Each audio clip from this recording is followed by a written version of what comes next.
I've got another good one for you. This one will be released September 5th. So, next week. Who is it? Good Me, Bad Me by Ali Land. This one is definitely worth putting on your bookshelf.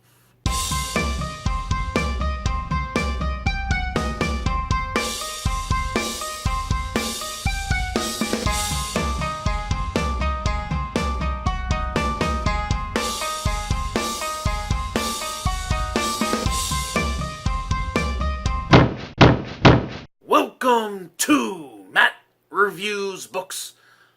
I am Matt, and I am your host. This is a book review channel, often, mostly, given to older books. But not this week. This week, I read an ARC from the good people at Flatiron Books. No, this is not sponsored.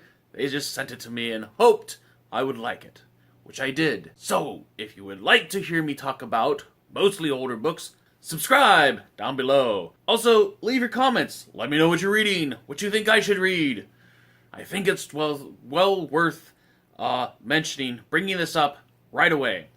First of all, this book has triggers. If you don't know what triggers are, then I'm not talking to you. If you are a survivor, you might want to go into reading this book with caution. I will explain right now with the synopsis. Good Me, Bad Me is the story of a 15-year-old girl whose mother is a serial child killer.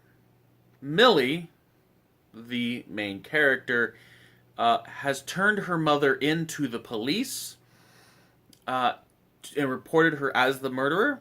Her mother has been charged, arrested, and now Millie is living with a foster family. That is where we pick up the story. This book is structured in much like it's a personal letter to her mom, as she's talking about the effect of growing up with this person, this murderer, as well as her issues trying to adjust to something of a normal life. Plus, Millie has to testify against her mom in court. Along the way, she has to deal with the normal, well, I won't even say normal. She has to deal with bumps and bruises of going from an extremely dysfunctional family to another dysfunctional setting, but probably one that's more familiar to a lot of us in the world. This is set in London. There are some aspects to it that are particularly British. She also has a contentious relationship with her foster sister and all her friends at this all-girls school. There are no necessarily, there's a couple of explicit flashbacks, but a lot of it is dealt with leaving the worst of it to your imagination through inferences from the way that Millie is describing herself and her relationship to her mother. So, with that, we're going to move on to thoughts! I love this book. I really do. I love this book. This thing is layered. It is textured. First of all, the way that Ali Land writes is reminiscent of Hemingway, Ernest Hemingway, in terms of the narrative flow is broken. There's often sentences that are very short, sometimes only 2 or 3 words, sometimes 1 word, sometimes entire paragraphs are just 1 word. It's broken, which gives the narrative flow much more authenticity, because this is somebody who's trying to express some really dark memories and fear and guilt, and like anybody who's experienced trying to talk about that kind of stuff, it doesn't come out really in an articulate manner. It's broken.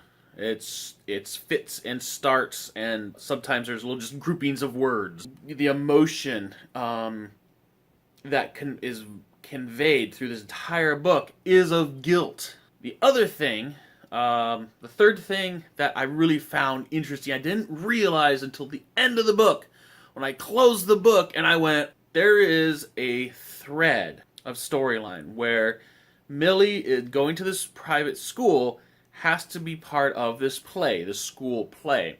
And the play is Lord of the Flies. There are certain threads, thematic threads, that are happening within this book that are very, very parallel to, very, very parallel? That parallel very closely Lord of the Flies. Particularly the idea of nature versus nurture and the individual versus groupthink.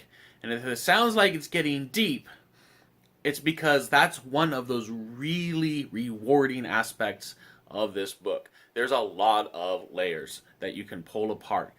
I love books like that. With that, I'm going to say, I haven't said for many a moon. You need to go forth and read it. And I hope you enjoyed this.